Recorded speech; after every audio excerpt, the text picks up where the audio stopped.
Well, this is about 10 o'clock on Thursday after the Cat 1 went through. Not too bad right now.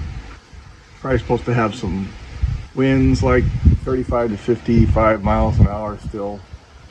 But for the most part, it was kind of weird last night about 3 a.m. All of a sudden, after our bedroom window being pounded really heavy with hard rain and winds, then about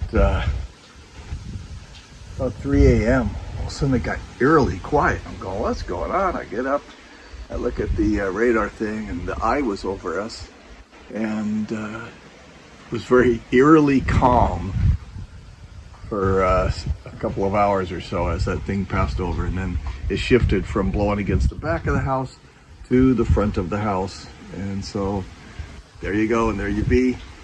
Glad that thing's done, and we got through it just fine.